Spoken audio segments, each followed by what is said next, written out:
اس کی غزل ہم پڑھ رہے ہیں، اس کے آخری دو اشعار رہ گئے تھے اور میں نے لیکچر کے آخر میں بتایا تھا کہ غزل کے اشعار پیپر میں چاہے ایک ہی غزل کے تین آ جائیں یا الگ الگ غزلیات میں سے ایک ایک شعر آ جائے، اس کی تشریح ہمیشہ الگ کرتے ہیں۔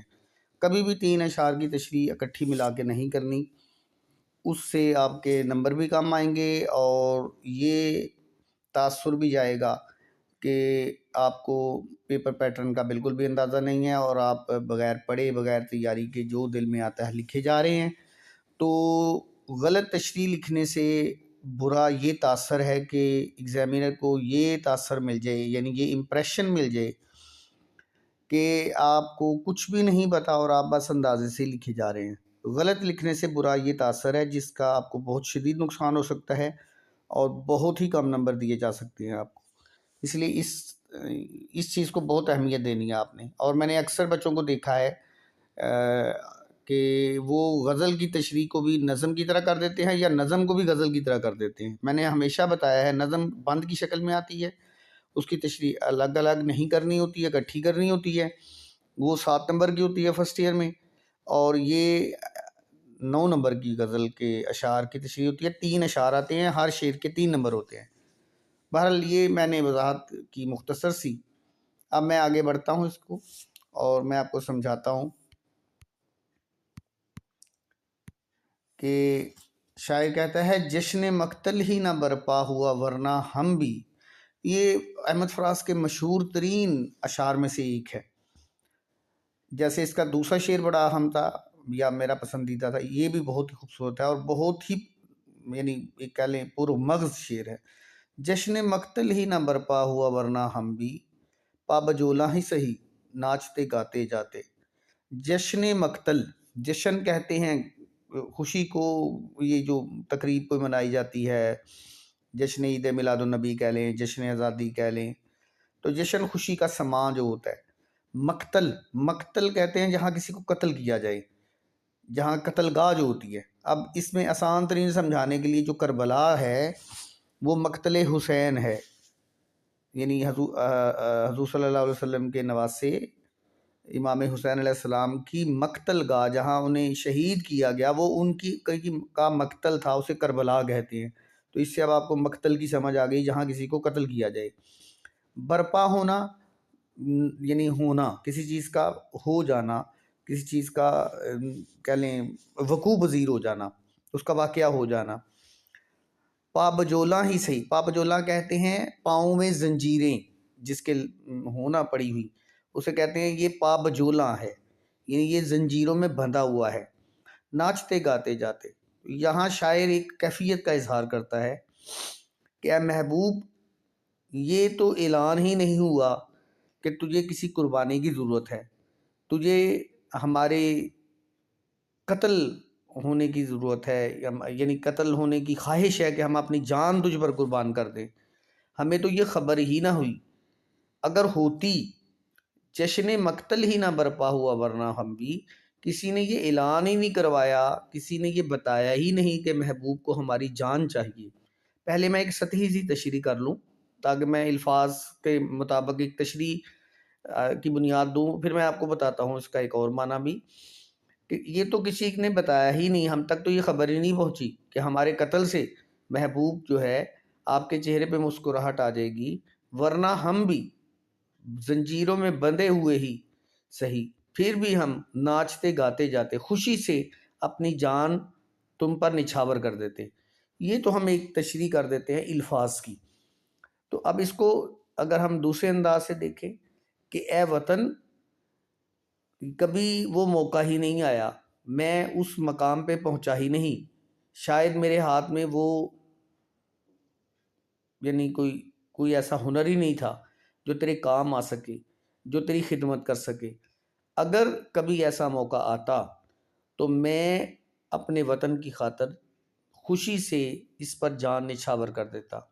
کئی معنی بن جاتے ہیں، یعنی آپ یوں سمجھ لیں کہ ہمارے دور میں اگر کوئی اس کو شہادت کے حوالے سے بھی کیا جا سکتا ہے کہ ہمارے دور میں تو کوئی ایسا موقع ہی نہیں آیا کہ میں اپنے وطن پہ جان نچھاور کرتا، کبھی جنگ ہوتی اور پھر کوئی ہمارے جوہر دیکھتا تو ہم بھی آپ اے وطن تیرے اوپر جان نچھاور کر دیتے. یہاں وطن کو بھی محبوب بنایا جا سکتا ہے, انسان کو بھی محبوب بنایا جا سکتا ہے, اور بس یہی دو اس کے ہیں. لیکن اس کا مقصد یہ ہے کہ انسان جو ہے اپنی خواہشات کی خاطر اپنی جان تک بھی خوشی خوشی نچھاور کر دیتا ہے اپنے خواہش کو حاصل کرنے کے لیے. یہ اس کا تیسرا مطلب ایک آ گیا. تو یہ ایک آسان سا ہے, جو آپ کو آسان لگے. آپ کی بکس وغیرہ میں جو آسان سے مطلب لکھے ہوئے ہیں سطحی سے, آپ وہی لکھیے. بس الفاظ کی درستگی رکھا کریں, رائٹنگ کرتے ہوئے کٹنگ نہ کیا کریں, لکھے ہوئے کو مٹایا نہ کریں, اور تقریباً ایک آدھا پیج یا جتنی جگہ دی ہوتی ہے اسے فل کرنے کی کوشش کیا کریں. بس یہ اس کے لیے ایک اضافی ہدایات. اور آخر میں ہے, اس کی وہ جانے اسے پاس وفا تھا کہ نہیں, تم فراز اپنی طرف سے تو نبھاتے جاتے. یہاں شاعر یہ کہتا ہے, اپنے محبوب سے گلہ کرتا ہے کہ اس کی وہ جانے, میرا محبوب جو ہے یا میرا دوست جو ہے, جب وہ مجھ سے جدا ہوا تو وہ اپنے عمل کا خود ذمہ دار ہے. اس کی وہ جانے کہ اسے پاس وفا تھا کہ نہیں. پاس وفا کا مطلب ہے وفا کا خیال, کہ اسے میرا کچھ خیال تھا بھی نہیں, کچھ تھا یا نہیں تھا, کہ کچھ وقت اچھا گزرا ہے, کچھ خیال رکھنا چاہیے. تو شاعر کہتا ہے کہ آپ اسے چھوڑو کہ وہ کیا کرتا ہے, تم اپنے عمل کو دیکھو. تم فراز, یہ مقطع بھی ہے غزل کا, اسی لیے تو وہاں تخلص آیا ہے فراز. تم فراز اپنی طرف سے تو نبھاتے جاتے. اے فراز تم اپنی طرف سے تو اپنا فرض پورا کرتے جاتے, اور اچھے دنوں کی یاد کا لحاظ کرتے ہوئے اپنے محبوب کو کبھی بھی نہ برا کہتے, اس کے بارے میں نہ کسی کو برا سناتے, نہ سنتے, نہ خیال کرتے, نہ گمان کرتے. تو یہ بھی ایک اچھے اشعار میں سے ایک شعر ہے کہ یہ یعنی ایک عمومی طور پہ بھی کہا جا سکتا ہے, کہ ہر شخص کے بارے میں کہا جا سکتا ہے کہ جس شخص کے ساتھ کبھی تعلق انسان کا رہا ہو اور بعد میں وہ تعلق ختم ہو گیا ہو, تو انسان کو چاہیے کہ وہ اپنے اس اچھے تعلق کے وقت کی بنیاد پر اپنے ٹوٹے ہوئے تعلق کے وقت میں اس اچھے وقت کا خیال کرے, لحاظ کرے, اور جو اچھا وقت گزرا ہے اسی کا تذکرہ کرے, برے وقت کا تذکرہ نہ ہی کرے تو بہتر ہے. یعنی اس میں بھی ایک اخلاقی پہلو جو ہے وہ نظر آتا ہے. تو یہ ایک بہت ہی خوبصورت, سادہ سی, آسان سی, مختصر سی غزل تھی. غزل ہوتی ہی چھوٹی سی ہے.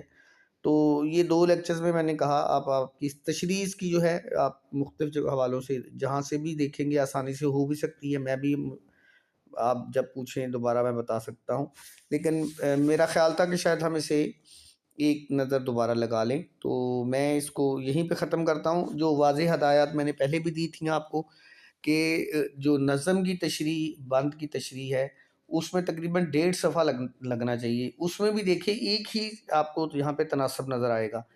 3 نمبر کے اشعار کے لیے اگر آپ آدھا پیراگراف, آدھا پیج لکھ دینا, تو 3 نمبر کی تشریح کے لیے یہ کافی ہے. تو یہ چونکہ 9 اشعار, 9 نمبر کے 3 نمبر کے کو ملائیں تو 3 اشعار بنتے ہیں, 9 نمبر کی بنی, تو یہ تقریباً 1.5 صفحہ بنا. تو اسی طرح جو آپ نے لکھنی ہے تشریح نظم کے بند کی, وہ تقریباً 7 نمبر کی ہوگی, وہ بھی تقریباً 1.5 صفحے کے برابر ہی آپ کر لیں, وہاں بھی تقریباً 3 اشعار ہی بنیں گے.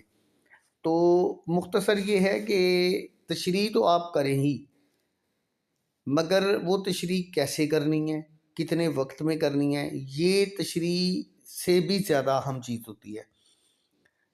پیپر پیٹرن کے مطابق کرنا, اور اس کا خیال رکھنا کہ ہم نے اسے کتنے وقت میں ختم کرنا, تاکہ اگلے سوال کا وقت اس میں نہ کٹ سکے.